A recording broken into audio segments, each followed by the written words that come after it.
প্রতিদিনই ভোর হয়, সূর্য ওঠে, পাখিরা ডাক দেয়, আর প্রতিদিনই নবীজি সাল্লাল্লাহু আলাইহি ওয়াসাল্লাম হাঁটতেন সেই গলির ভেতর দিয়ে, একটা নির্দিষ্ট পথ যেখানে তার পায়ে পড়তো কাঁটা। সে কাঁটা কে রাখত জানেন? এক বৃদ্ধা, যিনি রাসূল সাল্লাল্লাহু আলাইহি ওয়াসাল্লামকে ঘৃণা করতেন এবং যিনি জানতেন না যার ঘৃণার পথ তিনি বিছাচ্ছেন সেই মানুষটি তার জন্য দোয়া করছেন।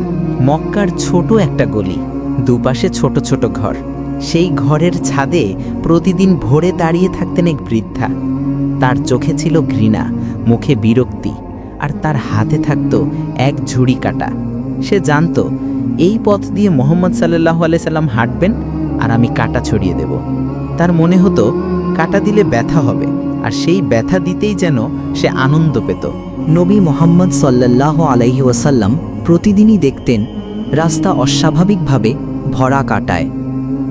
কখনো তার পায়ে বিদ্ধ হয়েছে, কখনো জামা ছিঁড়ে গেছে, কিন্তু তার চেহারায় কখনো রাগ দেখা যায়নি। তিনি কিছু বলতেন না, শুধু নরম হাতে কাঁটাগুলো সরিয়ে দিতেন। শুধু বলতেন, হে আল্লাহ, তাকে হিদায়াত দাও, সে জানে না আমি কে। একটা দিন, 2 দিন, 1 সপ্তাহ, 1 মাস, দিন কেটে যায়, কিন্তু নবীজির আচরণ এক বিন্দুও বদলায় না। একদিন রাসূল সাল্লাল্লাহু আলাইহি সাল্লাম লক্ষ্য করলেন রাস্তায় আজ কোনো কাঁটা নেই। না তো, আজ এই বৃদ্ধা নেই কেন? তিনি থমকে দাঁড়ালেন। হৃদয়ে একটা চিন্তা খেলে গেল। এতদিন যে প্রতিদিন উপস্থিত ছিল, আজ তার অনুপস্থিতি নিশ্চয়ই কোনো কষ্টের আলামত। তিনি চললেন সেই ঘরের দিকে যার ছাদ থেকে কাঁটা পড়ত প্রতিদিন। দরজার সামনে গিয়ে নবীজি ধীরে ধীরে কড়া নাড়লেন। ভিতর থেকে একজন দুর্বল কণ্ঠে বলল, কে? নবীজি বললেন, আমি মুহাম্মদ, আমি এসেছি তোমার খোঁজ নিতে। তুমি আজ রাস্তা পরিষ্কার রেখেছ, তাই ভাবলাম তুমি কি অসুস্থ?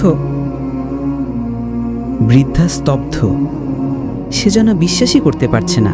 এই সেই মানুষ যার ওপর সে প্রতিদিন কষ্ট দিত, আর আজ সেই মানুষ এসেছে তার খোঁজে। তার চোখ ঝাপসা হয়ে যায়, শরীর কাঁপতে থাকে। সে বলল, তুমি এসেছো আমার খোঁজে? আমি তো তোমাকে কাঁটা দিয়ে কষ্ট দিতাম, আর তুমি আমাকে দেখতে এলে? নবীজি সাল্লাল্লাহু আলাইহি ওয়াসাল্লাম শুধু স্মাইল করে বললেন, মানুষ ভুল করতে পারে, আমার কাজ হলো তাদের বোঝানো, বদলে দেওয়া, ঘৃণার জবাব ভালোবাসা দিয়ে দিতে। বৃদ্ধা কাঁদতে শুরু করল। তার ভিতরের কঠিন পাথরের দেয়াল যেন গলে গেল সেই মুহূর্তেই। সে বলল, তুমি নিশ্চয়ই আল্লাহর প্রেরিত রাসূল, কারণ এমন ক্ষমা, এমন দয়া মানুষের পক্ষে সম্ভব নয়। আপনি যদি সত্যি নবীজিকে ভালোবাসেন, তাহলে চেষ্টা করুন তার মতো হতে, তার মতো ক্ষমা করতে, তার মতো শান্ত থাকতে। ভিডিওটি ভালো লাগলে শেয়ার করুন, হয়তো কারো হৃদয় এতে গলে যাবে। আর কমেন্টে লিখে জানান নবীজির কোন গুণটি আপনি নিজের জীবনে আনতে চান। সাবস্ক্রাইব করুন আমাদের চ্যানেল, আরও এমন সত্য, শিক্ষামূলক ইসলামিক গল্প পেতে হলে।